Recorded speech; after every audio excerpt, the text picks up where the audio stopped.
Jai Radha Madhava Kunja Bihari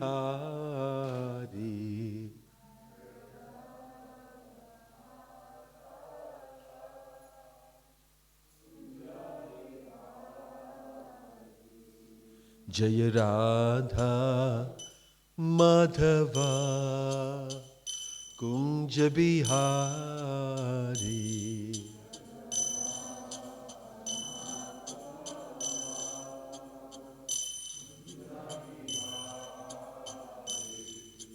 Gopi Janavallabha Girivaradhari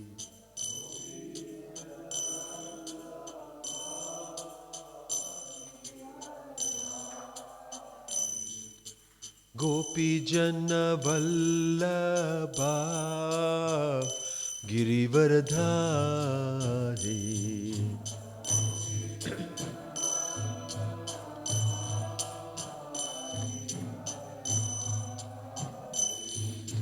Yashodanandana Vraja Janaranjana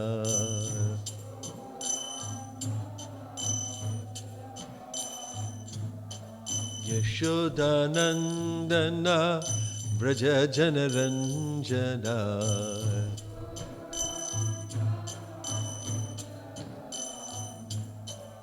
Yamuna Tira Vanachari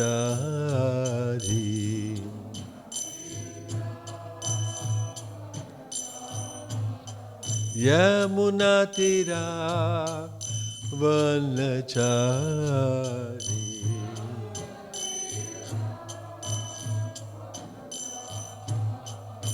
Jaya Radha Madhava Kunja Bihari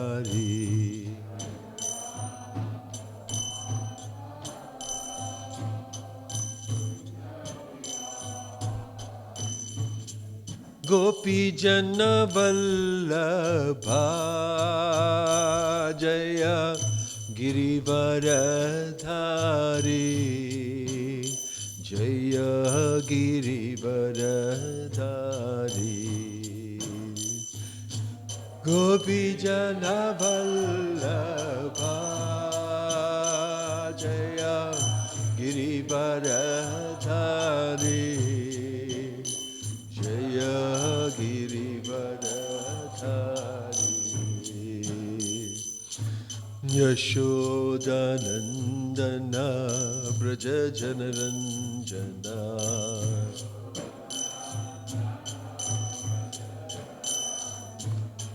Yashodanandana Braja Janaranjana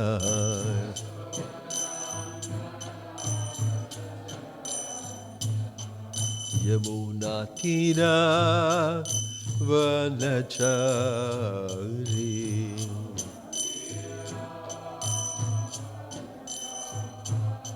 Yamuna Tira Vanachari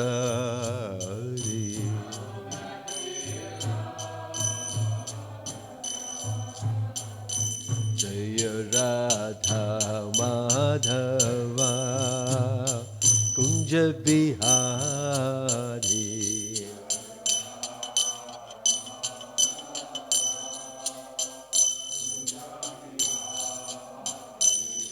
Jaya Radha Madhava Radha Madhava Radhe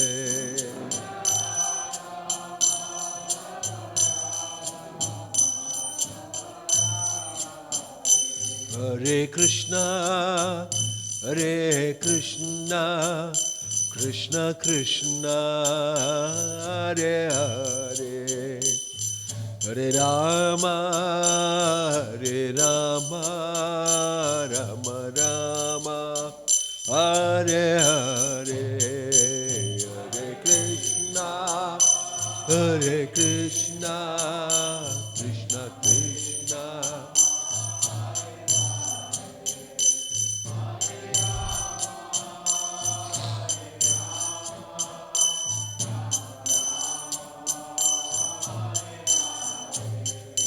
Hare Krishna, Hare Krishna, Krishna Krishna, Hare Hare, Hare Rama, Hare Rama, Rama Rama, Hare Hare, Hare Krishna, Hare Krishna, Krishna Krishna, Hare Hare, Hare Rama, Hare Rama, Rama Rama, Hare Krishna, Hare Krishna, Krishna Krishna, Hare Hare, Hare Rama, Hare Rama, Rama Rama, Hare Hare, Hare Krishna,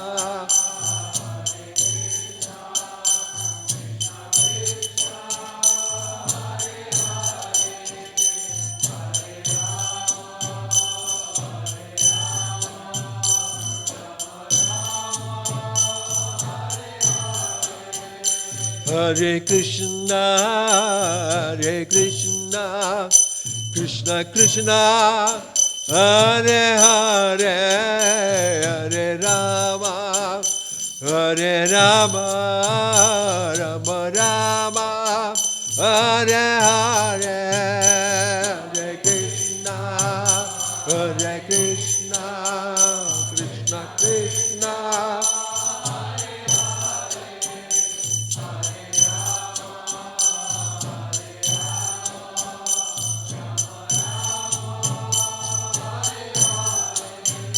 Hare Krishna, Hare Krishna, Krishna Krishna, Hare Hare, Hare Rama, Hare Rama, Rama Rama, Hare Hare, Hare Krishna, Krishna Krishna, Hare Hare.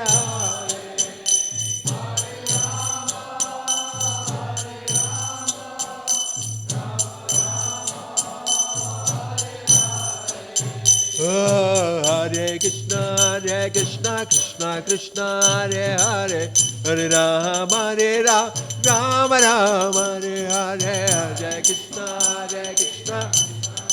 Hari Bolo. Hare Krishna, Hare Krishna, Krishna Krishna, Hare Hare, Hare Rama, Hare Rama, Rama Rama, Hare Hare, Hare Krishna.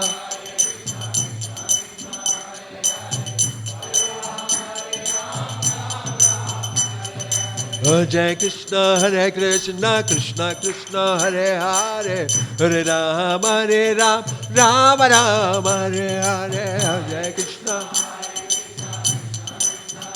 Hari Bol.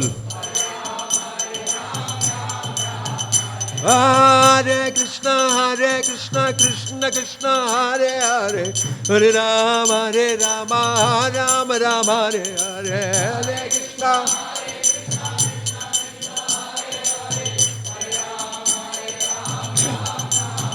Hare Krishna, Krishna Krishna, Hare Hare, Hare Rama, Rama Rama, Hare Hare.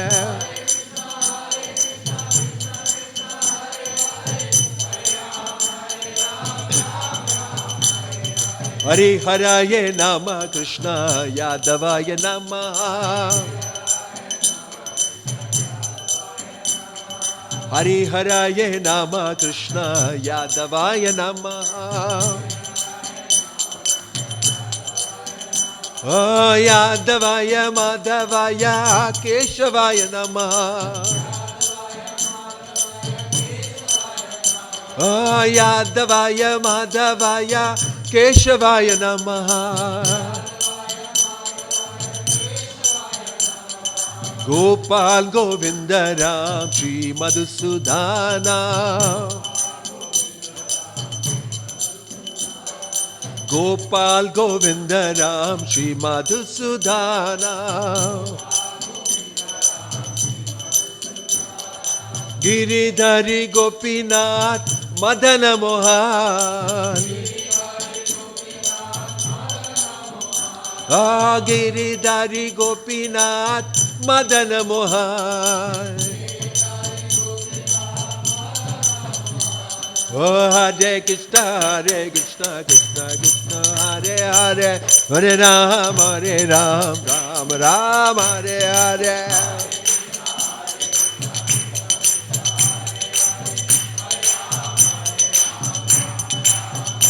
Oh, Hare Krishna, Krishna Krishna, Hare Hare, Hare Ram, Ram Ram, Hare Hare. Hare Bolo.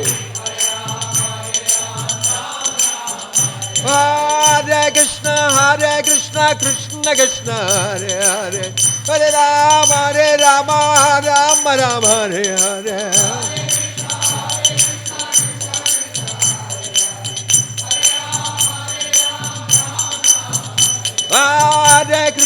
Hare Krishna, Krishna Krishna, Hare Hare, Hare Ram, Ram Ram, Hare Hare.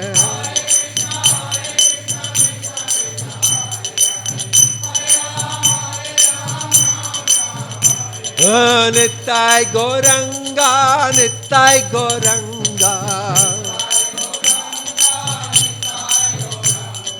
Nittai, Nittai, Nittai, Nittai, Nittai Gauranga. Nittai Gauranga Bolo Gaura Hare.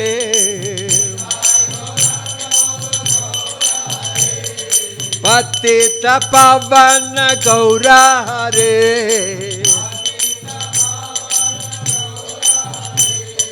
Gaura, Gaura, Gaura Hare.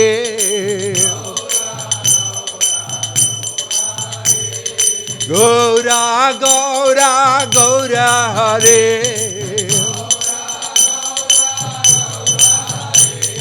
Jaya Sachinandana Gaura Hare.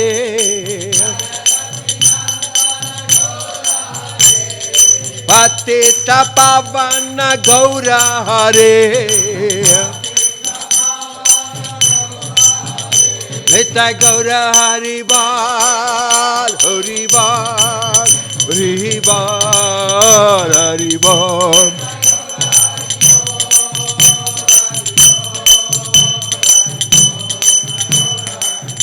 Jaya Jaya Prabhupada, Prabhupada, Prabhupada, Prabhupada.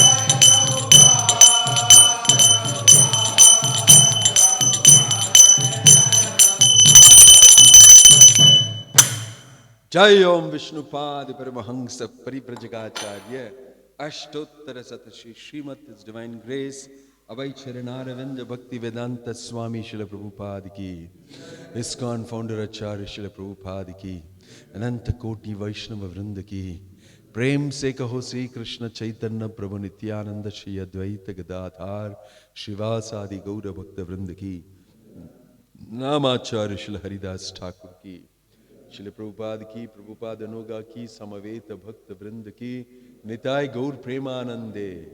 All glories to assembled devotees, all glories to assembled devotees, all glories to assembled devotees, all glories, all glories, all glories to Shri Guru and Gauranga, all glories to Srila Prabhupada. Hare Krishna. Very happy to be here in New Govardhana farm. I'll speak a little bit about myself. I won't blow my trumpet, but I'll squeak it. I am from south of India, deep south. I do some preaching along with His Holiness Jayapataka Maharaj and Panu Swami Maharaj there as zonal secretaries in Tamil Nadu and Kerala. This is my official responsibility. I also look after the BBT, I publish books and do like that. And otherwise I also loaf around quite a bit, move around here and there. And generally help with projects. We're developing some projects down in the south. and such places. That's a brief intro to me. So I dared sit on this asana and speak to you. Okay. So I just came to know that this is a shloka for today. Would you like to chant the shloka along? Okay. We are reading from Bhagavad-gita as it is, chapter 2, text 6. न चैतद् विद्मः कतरं no गरीयो यद्वा जयेम यदि वा no जयेयुः यान् एव हत्वा न जिजीविषामस् ते अवस्थिताः प्रमुखे धार्तराष्ट्राः. It's easy, right? Not much better. Not much of a tongue twister. Okay, let's do it slowly. न चैतद् विद्मः कतरन्न गरीयो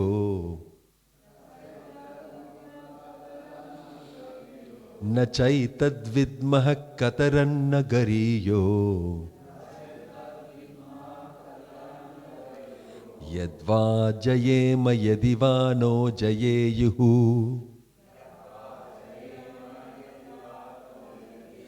यद्वा जयेम यदि वा नो जयेयुः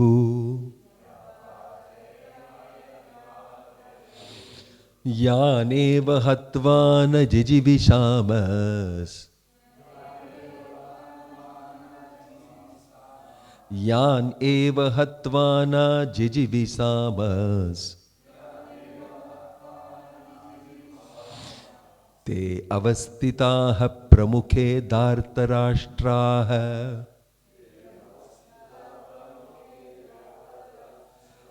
ते अवस्थिताः प्रमुखे धार्तराष्ट्राः.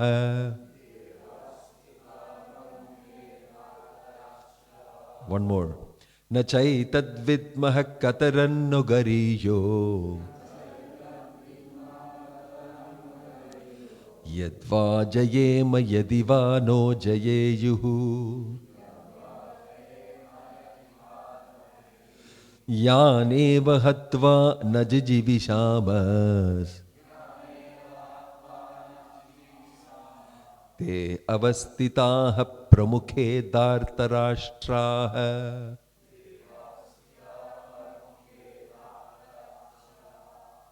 You want to try it? Anybody?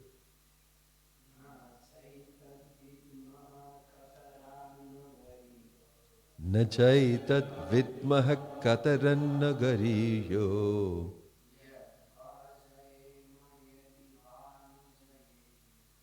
यद्वा न जयेम य जयेयुः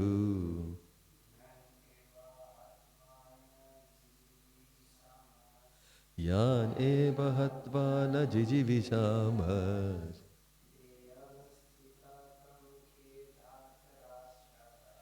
ते अवस्थिताः प्रमुखे धार्तराष्ट्राः.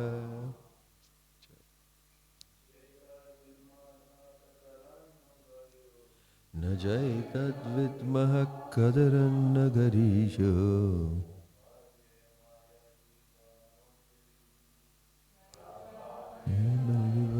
न जयेयुः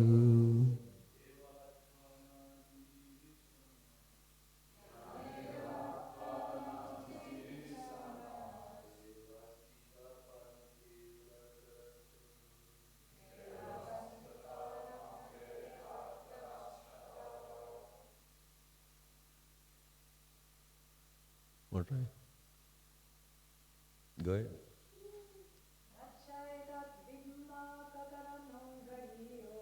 न चैतद्विद्मः कतरन्न गरीयो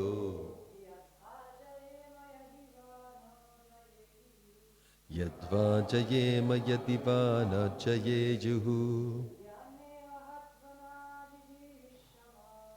यान् एव हत्वा न जिजीविषामस् ते अवस्थिताः प्रमुखे धार्तराष्ट्राः. Okay? Na, nor, cha, also, etat, this, vidmaha, do we know Katarat, which Naha for us, Gariyaha, better, Yatva, whether, Jayema, we may conquer, Yadi, if, Va, or, Naha, us, Jayejuhu, they conquer, Yan, those who, Eva, certainly, Hatva, by killing, Na, never, Jijivisamaha, we would want to live, Te, all of them, Avastitaha, are situated, Pramukhe, in the front, Dhartarashtraha, the sons of Dhritarashtra.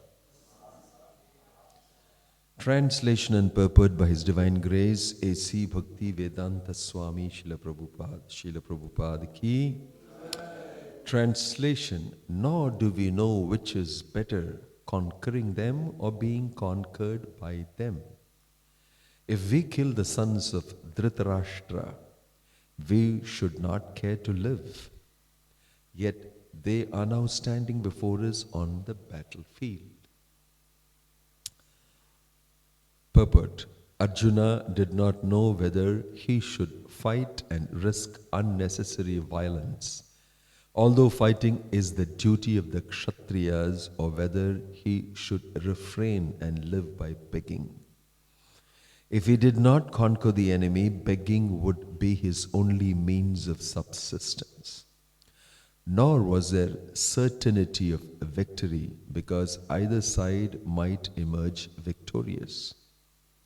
Even if victory awaited them and their cause was justified, still, if the sons of Dhritarashtra died in battle, it would be very difficult to live in their absence.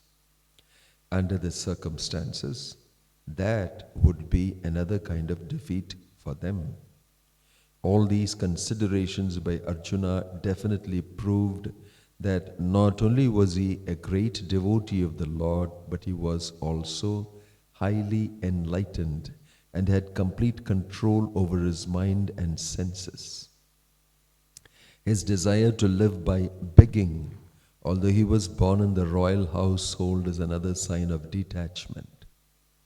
He was truly virtuous, as these qualities, combined with his faith in the words of instruction of Sri Krishna, his spiritual master, indicate. It is concluded that Arjuna was quite fit for liberation. Unless the senses are controlled, there is no chance of elevation to the platform of knowledge. And without knowledge and devotion, there is no chance of liberation. Arjuna was competent in all these attributes over and above his enormous attributes in his material relationships. Om Tat Sat. Om Ajnana Timirantasya Jnananjana Shalakaya Chakshurun Militam Yena Tasmai Shri Gurave Namaha.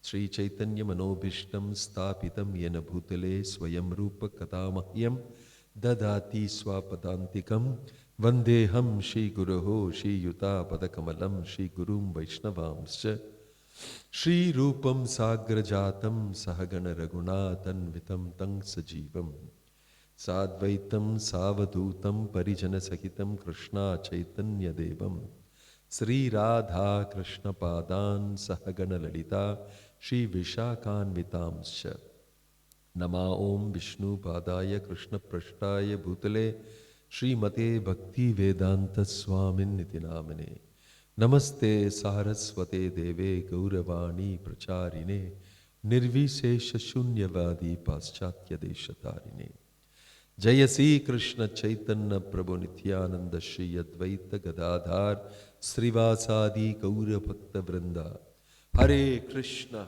Krishna Krishna Hare Hare Hare Rama Rama Rama Hare Hare.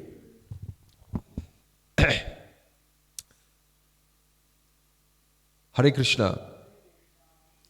This is a wonderful shloka from the second chapter, wherein Arjuna is able to unburden his chest and explain to Krishna, what is the reason for the confusion he has. Confused, flummoxed, undecided, and a very weakening situation, even for such a greatly talented person. His greatness is explained by Prabhupada in the purport here. Although you may be very rich, you may be very well-to-do, you may be very talented, you may be very expert, you are challenged in life with situations wherein you don't know how to act, right? And you will be tied up in knots to come make a decision. I call that the Arjuna moment of your life. Arjuna is having a moment of indecision. All of us have these Arjuna moments in our life, yes or no? Right? Even the smallest guy, in the smallest situation that he is in, doesn't know what to do, how to do it. And Arjuna is in a deep mess internally. Why? Because dharma, which he is as a Kshatriya meant to protect, he knows it when it is black and white. It's easy to decide. This guy is an enemy. This guy is with me. This guy did this and therefore he's on this side. It's easy to. The problem comes when there are gray areas. It's not always black and white. There's a very simple way of putting it across. It's not black and white, it's gray. Because those people who taught him, his teachers, his relatives, and are all on the other side, and he has to see them as black and shoot from the white platform with Krishna on it. So he says, that's difficult for me to do because I don't see them as black. They're my relatives. And if I did kill them, I will lose them. And what's the purpose of living after that? What's the impetus for living and enjoying something, enjoying booty, that you've acquired after a sinful action? I'm too guilty, I'll be too guilty to be able to enjoy it. So he was analyzing all these things very nicely because he's a nicely cultured personality. And he needs to think before he acts. He needs to think before he acts. And he wants to make sure that he's doing the right thing. He's doing the right thing. And that's the reason why he says to Krishna, Sishyasteham shadimam tvam prapannam. I don't think I can do this myself. So although you have been my good friend, Bhaktosi me sakacheti rahasyam hi etad uttamam. Krishna made a statement saying that you're not only my devotee, you're also my friend, Bhakta Sakha. So therefore I'm speaking this rahasyam, this secret to you, this confidential stuff to you, because you can take it. Why? Because you're my friend, you'll believe what I say, you have faith in me, you trust me, right? And then you happen to be my devotee, and only my devotee gets to know this. So I'll reveal this secret to you. And by knowing this, you'll get out of this confounding situation that you're in.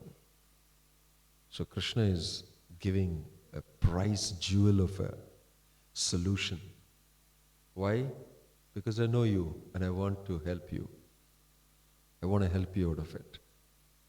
So Arjuna moments of our life, we need counselors and mentors like Krishna, who can see the truth who have gone through it, who know it like the back of their hand, and can tell you to this. Rarely do we find such characters in the world. And if they are pure devotees of the Lord, and that's what Krishna is giving as a prescription also in the Bhagavad-gita. You go and hear from such a person who knows. Tattva-darshi. Tattva means the truth, darshi means he has seen it. He has seen the truth. So, Arjuna is not able to understand, but he is given the power to understand by the blessing of Krishna. And he cracks it. It's very interesting to know that he answers all the wonderful questions of Arjuna. Krishna answers. And at the end of it, he does check up with Arjuna. Nashtamoha, he says, Tvayekagrena chetasa. Did you hear it properly? The answers that I gave to your questions, right? And then Krishna checks up. Did you hear? You want to hear anything more? And then Arjuna answers that, no, I've got it. Nashta moha, my illusion is gone. Smritir labdha, I've got to understand the truth. I've regained my memory. Tvat prasadat maya achyuta, by your mercy, O Achyuta. Sthito asmi gata sandeha, I am free from doubt. I am situated in knowledge. Karishe vachanam tava, I have decided to act as you say. It's not that, I know what to do now, okay, see ya, thank you very much for the advice. And I'm going to act on my own. I know now, I've become very smart. No, the last line is very important. He said, I'll do like you say. Karishe vachanam tava. I'm not running away from you saying that I know what to do now. I will go by what you say. Right? This is very important to know. So, Arjuna followed Krishna's instructions and became illusion-free. He became free from confusion. So therefore, it's easy to repeat the Bhagavad-gita slokas, get it by heart and repeat it. But to actually understand it, apply it in your life, and get solutions to it, that's a whole different thing. We need somebody who is confident about it, who is applying it and actually doing it in life. And Bhaktivedanta Swami Prabhupada was one such person. He cracked open the mystery of the Gita, he laid it open, and he said, this is the meaning of this, confirmed. He said all these things, and he pushed us forward. He said, you chant Hare Krishna, you do the following things as Krishna has mentioned, and you will see things happen to you. So someone can ask us, no, I've been doing that for so long. I've been doing that for so long. And it didn't happen. But it happened for Arjuna in a snap. It seems the Bhagavad-gita was spoken for about some 45 minutes or less than 1 hour. Less than 1 hour, because it's an emergency advice on the battlefield. People are waiting to go into war. And they are just, feeling frisky. When can I shoot my arrows and kill the enemy and fight? And in between these two guys were talking on the battlefield. What are they doing? Delaying the war. So it's like conversation happening quick, fast. So this entire 700 shlokas happened within such a short time. You can imagine what an expression it would have been. And how fast Arjuna also understood it. He must have been a very intelligent person. Think fast and understand fast. And then in the end say, hey, I got it. Okay, let's go. Let's kill my teacher Drona. Let's kill my, great-grandfather Bhishma, ready to do it because I'm through. So that was fast. But we will take time. We will take time to get to understand and then try it out and then apply it and then gradually do it. So sometimes it takes time. Prabhupada said it takes several lifetimes sometimes. It may take lifetimes, but that just depends on the person and his enthusiasm to get into it and fully absorb himself inside it.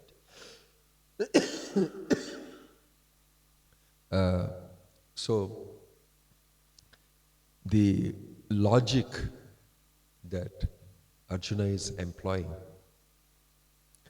and coming to a conclusion that I cannot do it. So 4 things happened here. One is to recognize that I am having an Arjuna moment. In other words, first of all, to recognize that you have a problem. You know, mostly people think I can do it. I'll crack it down, break it into smaller arguments, and or I'll go to so-and-so person and I'll find out and I'll do this. Mostly people start off thinking that I know how to do it. I know how to do it. And they try to do it. But more fundamental is to understand that I have a problem, which means that I cannot do it myself. That itself takes a long time to understand that I have a problem and I can't do it. And the next thing is, since I've understood that I have a problem, I should not try to do it myself. This is a type of a problem that I can't do it myself. I need to seek a mentor, a counselor. I need a guru to acknowledge that, agree to that. And the next thing is to seek a bona fide guru, a person whom you know for sure can do it. The bona fide guru, Sat Guru, it is mentioned in Sanskrit. Not that anybody who's got the name of a Sat Guru is actually a Sat Guru, but really bona fide guru coming in the line. And then you approach him. There is a methodology how to do that, and seek from him submissively, humbly. Tad vidhi pranipatena pariprashnena sevaya. Upadekshanti te jnanam jnaninas tattvadarshinaha. That also Krishna is telling you how to approach such a person. Pranipatena, submissively, humbly, sevaya, and render service to him. This is the educational system. It's not that you pay some money up as fees and then you teach me, here's the money. It doesn't work like that. Right? That is very easy to do. It's easy to give money. Money is cheap. In this traditional education, money is cheap. But it's very difficult to be pranipatena and sevaya mode. Submissive mode and I'm willing to serve you. Because only by doing these 2 things is the preceptor, the guru, the teacher convinced that you can be taught. When you're able to do this, then you can be taught. See, that's why education was free. In the Vedic system of education, education was free, which we understand today as mean you are not charged any money. You don't have to pay in any material value at all. Because what is asked of you is something much greater than just material value. Pranipatena sevaya. This is far more difficult to give. But only then education actually occurs. The transfer of knowledge actually occurs. These are the deeper imports of this. And that's why he is first going through his own logic and his own way of explanations. And it's very amazing that Krishna simply sits and listens to all his logic. In the whole first chapter and the beginning of the second chapter. You just listen to it. Doesn't say a word. Doesn't say a word. It's very interesting. A very good management principle. I tell you, don't advise unless you are asked for it. Don't open your mouth. Don't open your mouth unless he seriously wants advice from you. Let him ask of it. That's at least a little bit of pranipatena sevaya. Help me. Let him at least say that much. So in management they tell you don't advise unless you are asked to do so. And you'll see Krishna will not speak a word. He'll just watch all the logic, and these are the reasons, our family dynasty is like this, and our, all of that will be spoiled, the tradition will be spoiled, we'll be involved in sinning, and he gives all points, 6 different, points of conviction, and then finally he throws his bowl, actually, I don't know. Sishyaste ham shadi mam tvam prapannam. At the end of it, he says, I surrender to you. Accept me as your disciple. He tries everything on his own, and then he decides that this is not something that I can do. I can't do it. So, Krishna is the ultimate mentor. Prabhupada explained that Krishna is Adi Guru, the original Guru. And then Krishna runs his agencies. He has his place in your heart as Antaryami Guru, as Paramatma in the heart. And he comes in front of you as a sadhu whom you may just meet and out of curiosity ask some questions of him, and you may get interested. Or he comes as, for a serious person, he comes as his Siksha Guru, his Diksha Guru, his Vartama Pradarshaka Guru. Various types of agencies Krishna has got. And our a powerful Acharya like Bhakti Vedanta Swami Prabhupada, he is also a Guru, a foundational Guru. And in this way we can take advantage of all these different agencies of Krishna, get to understand the truth, get to understand the solution to what our problems are. So first is to understand I have a problem, that is recognizing the problem. And the second one is to understand that I can't solve this myself. I need the help of a guru and the input, and for that there are conditions. Pranipatena sevaya is important.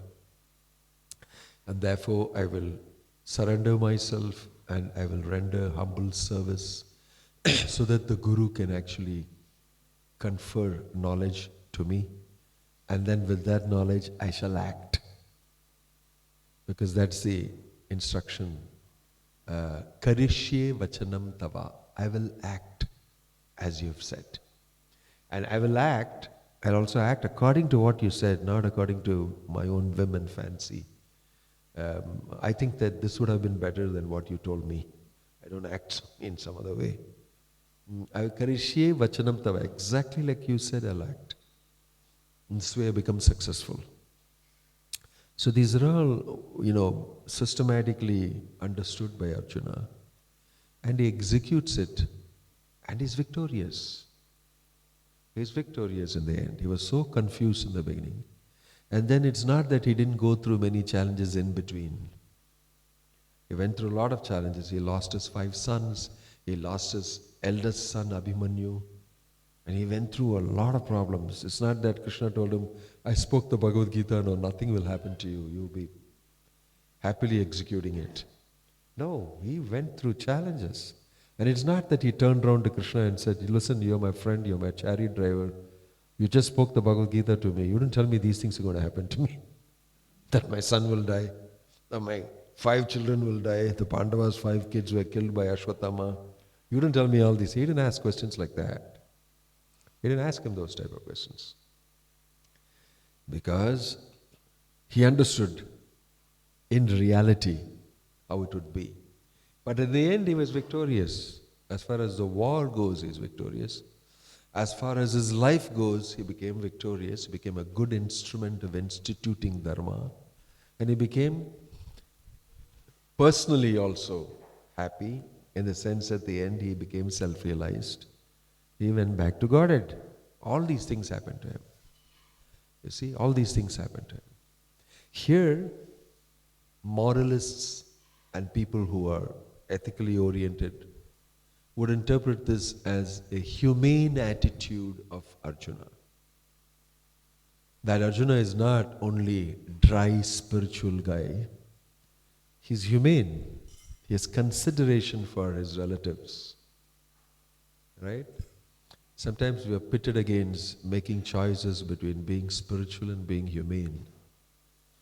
And sometimes in the ISKCON movement, we take decisions and people think that it's not at all a humane decision. It's a cold spiritual decision. A cold-hearted spiritual decision, so-called.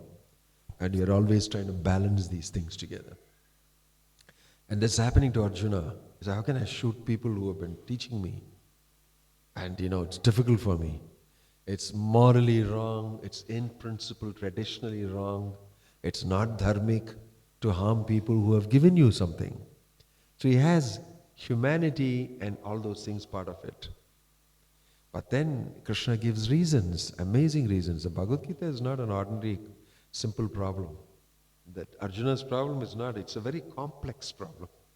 It's got many factors and it's got sociology, it's got dharma, it's got humanity in it, it's got all sorts of problems in it. That's why it's complex. And Krishna splits it open, examines it, and convinces Arjuna in many ways. That's why when we read Bhagavad-gita, we get spiritually nurtured and we feel we can take such a decision. That requires some amount of spiritual maturity also. Because why? Krishna is telling him to kill. That's why people analyze and read the Bhagavad-gita. When they understand the Bhagavad-gita according to moral, ethical considerations, they are confused. They don't know how to understand it.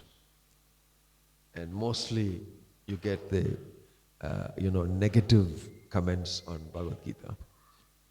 But it takes somebody like Bhakti Swami Prabhupada in contemporary times to explain this is how to look at it. It's got a greater vision. And Arjuna goes through it and he asks those questions. Because the previous thing is saying, you see, Gurun hatvahi mahanubhavan cheyo bhoktum bhakshamapiha loke. Mahanubhavan. It would be better to live in this world by begging than to live at the cost of the lives of great souls who are my teachers.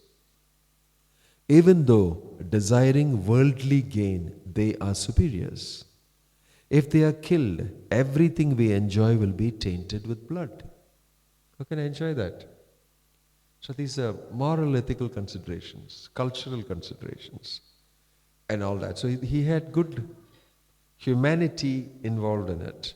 Humane considerations, traditional, cultural, all of them put together. But in the end, he did it. He did what Krishna asked him to do, to shoot at Dronacharya, to shoot at Kripacharya. He shot. He killed Bhishma. It's the same Arjuna who killed Bhishma by keeping Shikandi in front. And these are amazing people. Their morality and nobility is very deep. Bhishma cannot be killed. He's a very powerful personality. It's very interesting to see what this means. A very powerful personality. He even fought Parashurama and defeated Parashuram, the incarnation of the Lord. When he took Amba and Ambalika and all the three of those Mahabharata from the Swayamvara, he took them and came so that his mother's other sons can be married. So he went for the Swayamvara and he brought the ladies, and one of them turned out to be a person who was already in love with another, Shalya. So she said, I cannot marry, I've already given my heart to so-and-so. And she was asked to go back, and when she went back, Shalya rejected her. And then so she is like, neither here nor there, thrown between the devil and the deep sea, as they say. And so she did not know what to do, and so she became angry, and she told, Parashuram and the sages, and Parashuram said, you got to marry her. You're the reason for it. So Bhishma said, no, I've taken a vow, I'll never marry. So I can't marry. And so he said, then you'll have to fight me. Then he fought Parashurama, and he overcame Parashurama. So Parashurama bowed out of it. And Amba had no other choice but to go into deep meditation. And she gave up her body. And in her next life, she came as Shikandi. I'll avenge my, situation that you put me in. And she came as Shikandi, and she was a, transgender, actually. She, changed her gender 2, 3, 4 times. You'll read this in the Mahabharata. So Bhishma said that I, as a warrior, will never pick up arms against somebody who is like 50% this and 50% that. I won't pick up arms. It's a code, Kshatriya code, that I'll lay my arms down. That's when I'll become weak. So because the Pandavas went and asked Bhishma, right in the beginning, you already blessed us that we will be successful. Number one. Number two, how can we kill you? They asked a direct question. You'll see this in the Mahabharata. How can we kill you? So Bhishma thought, these guys are really smart. They have come to me and they are my students. I taught them and I have blessed them that you will be successful in the war. So they're coming and asking me, so how to kill you? So he told them, I'll tell you, but not now. It's not the strategic time for me because I also got a duty in my side. So, he managed that I will answer your question, but not now. And then later at the right time, they went and asked, so you told us that we should ask at this time. How? Then he said that if you put Shikandi in front and shoot me, that's the time you can get me. Why? I lay my arms down if you put Shikandi in front. That time you can shoot me. And that's what Arjuna did. He put Shikandi in the front and shot from behind Shikandi. So when Shikandi was in the front and he was very thrilled, oh my gosh, I'm going to get you. And so there is a whole discussion about Bhishma died out of Shikandi's arrows or Arjuna's arrows. Shikandi was saying, I am the one who shot him. I am the one who shot him. Because I was born for that, to shoot him and avenge. But Bhishma said, no, a Kshatriya will not die with arrows of a woman warrior. I died out of Arjuna's arrows. Because I told him that you shoot me, I'll die from your arrows. And then Arjuna's the one who shot him and made a whole bed of arrows that he fell on. So that's another moral ethical discussion about many people saying, no, he died out of Shikandi's arrows and all that. But Bhishma claimed that as a Kshatriya I died out of Arjuna's arrows. So these were noble men. And he could tell him that this is the way to kill me. And he died like that. Nobility. So these are very high class individuals we are talking about. Arjuna, not just a small time guy. Intellectually, spiritually, morally, dharmically, ethically, everything very high class. And therefore this conversation that he's having with Krishna is labeled as a crucial conversation. There are high stakes in a crucial conversation. There are deep emotions involved. And there are strong opposing opinions. If you want to sit and talk Ukraine and Russia war, then you need to have a crucial conversation. There are high stakes, there's opposing feelings, there's a history behind. Or Gaza, and you call Palestinians and the Jews to come and talk together. You need to, bloody well have a serious understanding of the whole history. And if you want to be a mediator, you got it, boy. It's not so easy. It's a crucial conversation. So even Bhagavad-gita is a crucial conversation. And we all have these crucial situations in our lives. We have a lot of things invested in it. That's why if you look at it like a crucial conversation, it's happening in everybody's lives to a higher or a lesser degree. And that's why these statements of Arjuna are very important. They are part of the crucial conversation. He's talking about what is the stake in it for me. Morally, ethically, in terms of my career as a Kshatriya, as soldier, what will he do, what will he not do, and my family, my tradition. And he's talking about the stakes he has, right? And Krishna is very nicely harmonizing it and giving instructions. So these things occur quite often. Humanity and spirituality and dharma and all these things put together in various. And Krishna urges him to take decisions accordingly. Because after he speaks the Bhagavad Gita, Arjuna is put to test. Karna is on the battlefield trying to adjust his chariot, which has fallen to a big pit. And that time Krishna is saying, shoot him now. He said, no, he's not on the rath. He's not on this vehicle. He's not armed. Is this the time to shoot him? Will I not be sinning? He said, no. No. Because you will never get him otherwise. Strategically, this is the time to shoot him. My gosh, Krishna is advising immoral stuff. Very unethical. Against battle laws, against Kshatriya laws. But Krishna said, remember, this guy, you don't need to think like that. He is the person who advised disrobing your wife in the public. He's the guy who gave the idea to Duryodhana. Take away your clothes. This man who is known to be Dhanya Virya Shurya Karna, who is highly charitable and highly heroic Kshatriya, that person, he did this. So what type of a dharma do you want to, check out for shooting him? He doesn't deserve that. And then Arjuna shot him. So advise as a mentor to Arjuna. Sometimes people discuss these things, moral, ethical stuff. They never get it. They don't get it unless you understand what Krishna is saying in terms of bhakti, in terms of devotion, what he is actually saying.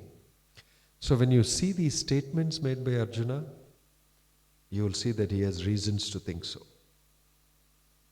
But the solutions given by Krishna, they are of a different type in nature. It's something that we need to know.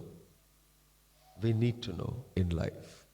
So sometimes people think these are very controversial things, controversial statements. And it's difficult to relate and harmonize. But if you read Bhagavad-gita carefully, Krishna harmonizes on the basis of bhakti and devotion. Om Tat Sat. I will stop here with 1 minute left for 6 p.m. Any comments or questions? Yeah, go ahead. Is there a tissue or something? Wipe my nose. Oh yeah, thank you. Yeah. Thank you for the wonderful class, and thank you for coming to New Govardhana. You said earlier that Krishna is ultimate mentor, and I was wondering because as we read Bhagavad-gita and we want to apply to our life, but sometimes there's small little things that bothers us because it's seemingly too little things, so we don't want to even bother guru or sadhus to discuss this. So how can we apply this knowledge to really daily life, even seemingly little things that how can you apply this wisdom ourselves? Yeah.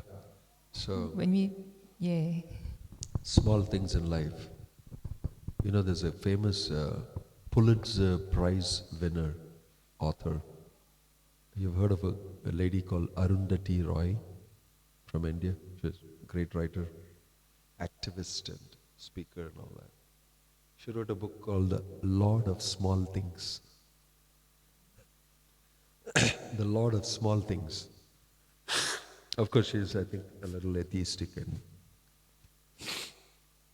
but that title makes a lot of sense.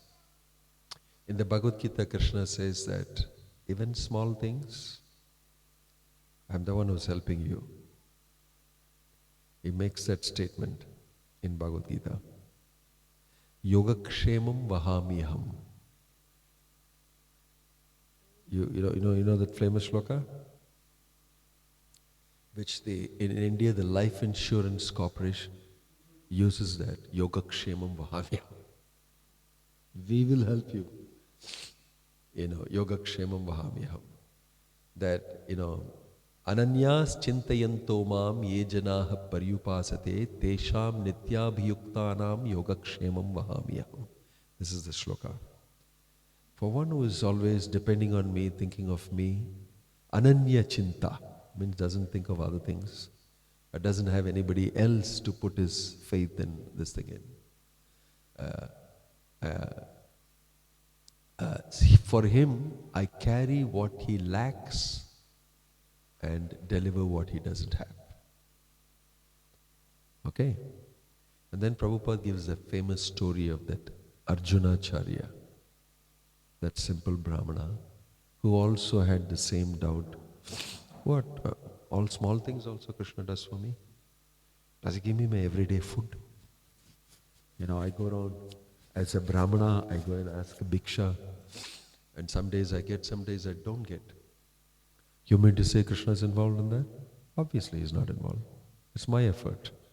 Something like that he had. He's a very intelligent man, but he was thinking like that, and he underlined the shloka, Yogakshemam Vahamyam, and put an exclamatory mark on the Bhagavad-gita, because he was thinking about it. So he went to take his noon bath before, and he also went to beg, so that he can bring something home and his wife will cook. Very simple Brahmana. Don't think this is about beggars and all that, because there were no beggars in Vedic society. But a Brahmana will only ask bhiksha and take food. It was not considered to be begging because there were no beggars. Food was free, education was free, everything was free. Nobody was hungry, nobody was without knowledge. In that climate, you can see the begging is done for his purification, and people are interested in having a Brahmana come to the doorstep and, wow, a chance for me to give charity. That was how it was. So, but amazingly, he couldn't get anybody that day to get something. It was Krishna's doing. And in the meantime, at home, his wife was waiting. Why is he taking so long? He said he will, get the bhiksha and I can cook up something. But instead, two boys came, one dark and one fair. This is a story. You must have heard about it. You heard the story? Yeah. So they came there and they said that, is this the house of so-and-so? She said, yeah. And he said, this is all to be delivered to you. And they were bearing like a palanquin, this thing they were holding, and they had big supplies of vegetables, groceries, ghee, rice, wheat, and everything. And these two boys were strained a lot home, carrying this weight. So they were so nice looking also. She got very attracted to them, had a very motherly affection for them, and said, why didn't you come inside? He said, no, we don't want to. He is a rude man. He's very rude. When we said we couldn't carry it, see, he beat us up. He whipped us and asked us to. He said, my husband won't do that. And she was thinking. And she said, anyway, come in. I want to give you something. So they bought all the supplies, and then they were hanging and playing around, and she cooked up something for them, and they ate with great energy and enthusiasm, and they said that you are better than your husband. You're better than your husband, right?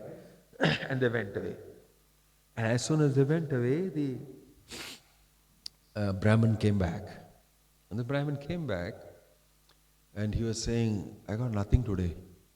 I think we should fast today.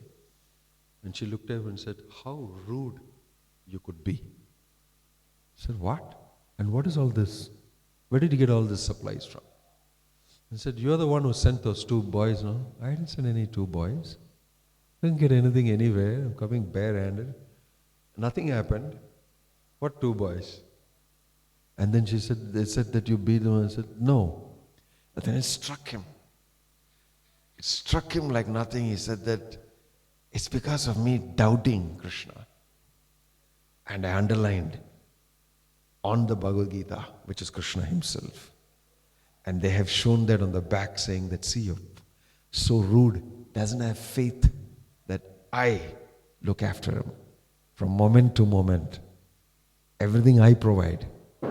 He doesn't have faith, so here it is. Take it. And so he cried out loudly and said, my dear wife, I didn't have faith, so I couldn't get to see them. But you, with your simple faith, you were able to see them. They were both the Supreme Personality of Godhead. Krishna and Balarama have come to the house and they have delivered. And then he went to his book and saw the line had disappeared. What he had underlined? It had disappeared. And then he sat down crying that how foolish of me. You made this statement in the Bhagavad-gita, you will look after, and it happens. It's my faith that distances me from that. When I don't have faith in that, it doesn't happen like that. Right?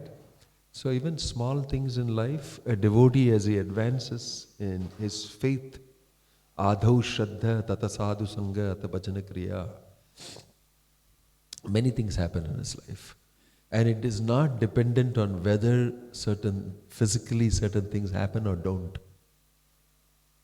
They happen or don't, his faith increases irrespective of that. Something amazing as an experience happens to him. So I think that the fact that we don't get something is also an arrangement. The fact that we get something is also an arrangement of the Lord, because He wants us to mature in our dependence on Him and in our Krishna consciousness. Throughout history, you will see that in the Bhagavad also, these stories. Sudama, poverty. Like the story of Sudama, you can see poverty-stricken Sudama. So you will see many stories, and for all these great devotees, their faith in Krishna was not dependent on certain things in the material world happening or not happening. That's my short answer to long answer to your short question. Yeah, any other comment or question? It's a great place. Could be self-realized here very fast. Then the city and the town buzzing with. Okay? Thank you. Hare Krishna.